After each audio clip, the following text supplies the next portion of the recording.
तो चलिए बढ़ते हैं अगली खबर की ओर। पिछले कुछ दिनों से पड़ रही भीषण गर्मी भी जहां माता वैष्णो देवी की यात्रा पर आने वाले श्रद्धालुओं के कदम नहीं रोक पाई थी, वहीं आज धर्म नगरी कटरा में बादल छाने से मौसम सुहाना हो गया।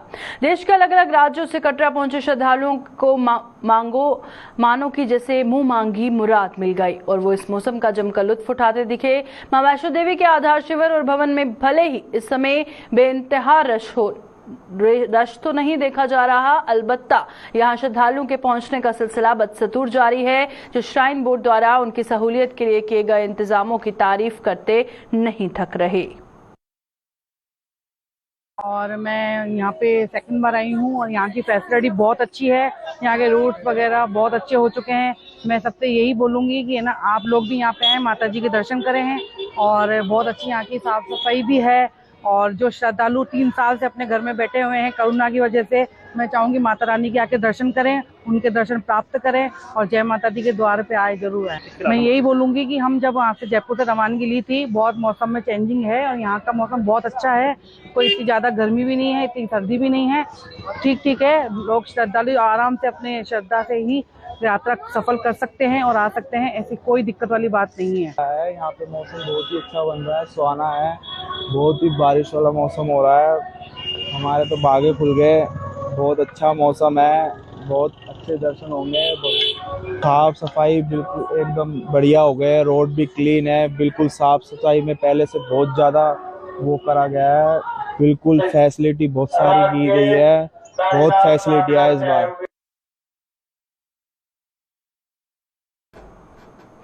देश के कुछ राज्यों के सैर पर भेजे गए उधमपुर के कुछ बच्चों के वापस पहुंचने पर जोरदार स्वागत किया गया। इन 25 बच्चों को सीआरपीएफ की 137वीं बटालियन ने सिविक एक्शन प्रोग्राम के तहत दिल्ली और विशाखापट्टनम के दौरे पर भेजा था। इस दौरे के दौरान इन बच्चों को देश के बारे में कई महत्वपूर्ण जानकारियां देकर इनका ज्ञान बढ़ाया गया। उधमपुर से दिल्ली, दिल्ली से विशाखापट्टनम, विशाखापट्टनम से वापसी दिल्ली, दिल्ली के पर्यटक स्थल अपने घूमे और आज हमारे अन्य अधिकारीगण, मीडिया बंधु और विशाखापट्टनम सिटी के अंदर में इंडियन नेवी का जो है नेवल हेडक्वार्टर को देखा। उसके अलावा वहाँ पर जो है आरके बीच है, भीमली बीच है, कैलाशगिरी है और बुर्रा केव्स हैं, जो कि वर्ल्ड फेमस केव्स के अंदर में आती हैं, जो कि नेचुरल है। अंदर ज़मीन के अंदर में इस तरीके की जो है कैल्शियम से बनी हुई शेल्स हैं कि अपने आप शेल्स का इरोजन होकर के वो केव्स बनी हुई हैं। फिर ये लोग आरकू वैली गए, वहाँ पे कॉफ़ी बीन्स का कॉफ़ी किस तरीके से प्रोडक्शन हुआ, कैसे आया, उसकी पूरी हिस्ट्री है, उसके बारे में बच्चों ने जाना। और वहाँ से तब ये बच्चे ये सारी चीज़ें देख करके वापस दिल्ली पहुँचे। दिल्ली में इन्होंने इंडिया गेट जो है, लाल किला, जामा मस्जिद, कुतुब मीनार, इन सारे हिस्टोरिकल पैलेसेस को देखा। तो इनको जो हिस्ट्री का ज्ञान ये बच्चे बुक्स में पढ़ते थे, इन्होंने अपनी आंखों से देखा। भारतीय जनता पार्टी के प्रदेश अध्यक्ष रविंद्र रैना और प्रदेश उपाध्यक्ष श्यामलाल चौधरी ने आज आरएसपुरा में खोले गए श्री सत्य साई हेल्थ केयर फार्मेसी एवं क्लिनिक का उद्घाटन किया। इस अवसर पर भाजपा के राष्ट्रीय सचिव डॉक्टर नरेंद्र सिंह व म्युनिसिपल कमेटी आरएसपुरा के चेयरमैन सतपाल पप्पी सहित काफी संख्या में गणमान्य लोग उपस्थित रहे।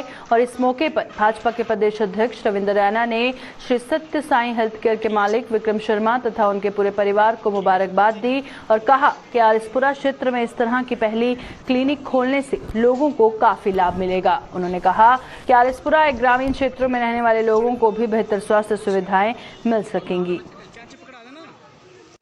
क्षेत्र आरएसपुरा में श्री सत्य साई हेल्थ केयर एक लेबोरेटरी कम यहाँ दवाइयों की दुकान का आज उद्घाटन हुआ है और मुझे पूरा विश्वास है कि जैसा इस हेल्थ केयर इंस्टीट्यूशन का नाम है श्री सत्य साई हेल्थ केयर, जैसा इसका एक बहुत अच्छा नाम है वैसा अच्छा इसका काम होगा। और इस सारे क्षेत्र में इस प्रकार के हेल्थ केयर की जहाँ ज़रूरत रहती है, यहाँ ब्लड टेस्टिंग, आईसाइट टेस्टिंग के साथ साथ बड़े अच्छे डॉक्टर्स यहाँ अवेलेबल होंगे। मैं श्री सत्य साई हेल्थ केयर के इस मेडिकल शॉप कम क्लिनिक के सभी साथियों का जिनके प्रयास से इस हेल्थ केयर इंस्टीट्यूशन को यहाँ स्थापित किया गया है। मैं इनको बधाई देता हूँ और उम्मीद करता हूँ कि जैसे स्वामी विवेकानंद जी ने कहा था, नर सेवा नारायण सेवा, सेवा भाव से बहुत अच्छा कार्य इस क्षेत्र में करेंगे और यहाँ के लोगों को इस हेल्थ केयर इंस्टीट्यूशन से बहुत लाभ हो, ऐसी मेरी उम्मीद है। और मुझे मौसम का बिगड़ा मिजाज आज भद्रवाह के एक परिवार की जहां खुशियां छीन कर ले गया, वहीं कठुआ में भी एक शख्स को इसका खामियाजा भुगतना पड़ा। भद्रवाह सब डिवीजन के चिराला इलाके में चले भारी तूफान के बीच एक देवदार का पेड़ वहां से गुजर रही एक युवती पर जा गिरा, जिससे उसकी मौके पर ही मौत हो गई।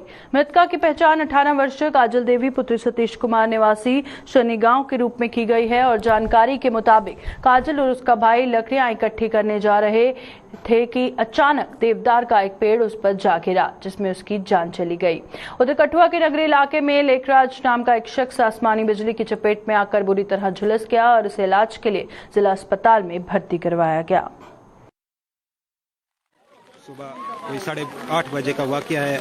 बहुत ज़्यादा आंधी तूफान, जिसकी वजह में लड़की की डेथ हो गई।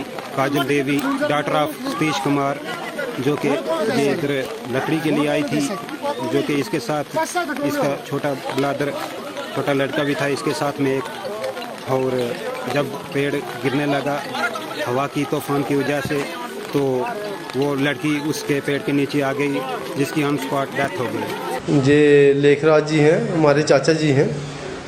आज जब सुबह हम घर पर चाय पी रहे थे तो मैसेज आया कि आसमानी बिजली लेखराज के ऊपर पड़ गई है।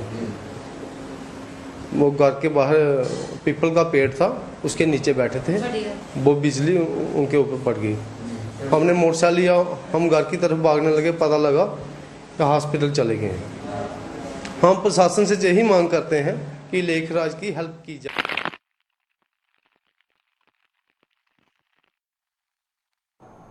अक्षय तृतीया पर आज देश भर में परशुराम जयंती भी धूमधाम के साथ मनाई जा रही है और देश भर में आज भगवान विष्णु के छठे अवतार भगवान परशुराम की पूजा अर्चना कर लोगों ने धर्म के प्रति अपनी आस्था का परिचय दिया। जम्मू में आज डोगरा ब्राह्मण प्रतिनिधि सभा के आज सामूहिक यज्ञोपवीत संस्कार के आयोजन के साथ साथ एक कार व बाइक रैली भी निकाली गई और दूसरी ओर जम्मू कश्मीर ब्राह्मण सभा ने भी एक रैली निकालकर भगवान परशुराम को नमन किया। दूसरी ओर बिश्ना में भी आज परशुराम जयंती पर एक भव्य शोभा यात्रा निकाली गई, जिसे सांसद जुगल किशोर शर्मा भी विशेष तौर पर मौजूद रहे। आज बड़ा गई ऐतिहासिक दिन है, साड़ी परशुराम जयंती है। परशुराम जयंती के उपलक्ष्य च ब्राह्मण सभा के इस प्रांगण च खड़ोते रहे। सवेरे सवेरे साडा मंत्र उच्चारण करने इतने अवन चलिया। अवन के उपरांत साढ़े जिहड़े युवा बच्चे ने उन्हें यज्ञोपवीत धारण किया, अपने संस्कार उन्हें जिहड़े ग्रहण किए न। मैं बहुत बहुत आभार व्यक्त करनी है अपने ब्राह्मण सभा का कि जिन्हें अपने संस्कृति की, अपने समाज की संजोइए रखने का जिहड़ा जिम्मा अपने पर लेदा हा, अज ओहदा निर्वाहन करा करदे न। अज सारा युवा वर्ग जिहड़ा सारा परशुराम दे जिहड़े भक्त न अपना जयघोष लगाते हुए पूरे अपने जम्मू परिसर की जिहड़ी मंदिरें दी है वो परिक्रमा करगन और अपने समाज, अपनी संस्कृति की और अपनी धरोहर की कितना संभालिए रखना, ऐसा अपनी सोच अपने दिमाग च रखना। आप बहुत मैं साधुवाद दिनी और बहुत बहुत मुबारकबाद दिंदे हुए अज ईद का भी त्यौहार है, अपने सारे भैने भराई मैं ईद की भी बहुत बहुत शुभकामना दिनी। भगवान परशुराम जी के जन्म उत्सव पे और अक्षय तृतीया के पर्व पे भव्य शोभा यात्रा निकाली जा रही है जम्मू कश्मीर ब्राह्मण सभा द्वारा। इसकी रैली का जो शुभारंभ था वो तालाब तिलो बोड़ी से किया गया था। आप सभी के माध्यम से आपके व्यूअर्स को बोलूंगा कि परशुराम जी की दी गई शिक्षाओं को जीवन में उतारकर अपने जीवन को कृतार्थ करें और उनका आशीर्वाद लेंगे। आज के इस शुभ अवसर पर मैं देशवासियों को शुभकामना देता हूं, मुबारकबाद देता हूं और कहना चाहता हूं कि आओ हम सब मिलकर ये संकल्प लें कि इस देश को कुरीतियों से बाहर निकालेंगे और देश के प्रति स्नेह प्यार के साथ आगे बढ़ेंगे। मुझे लगता है कि इस शुभ अवसर पर इतने ही शब्द कहते हैं। देश भर के साथ साथ जम्मू कश्मीर में भी आज ईद उल फितर का त्योहार धूमधाम के साथ मनाया जा रहा है और ईद पर मुस्लिम समुदाय ने मस्जिदों में नमाज अदा की और एक दूसरे के गले मिलकर इस पर्व की मुबारकबाद दी। जम्मू व इसके आसपास के इलाकों में भी आज मस्जिदों में आस्था का सैलाब उमड़ा रहा, जहां लोगों ने नमाज अदा कर देश की तरक्की की दुआएं मांगने के साथ साथ नेक राह पर चलने का प्रण लिया।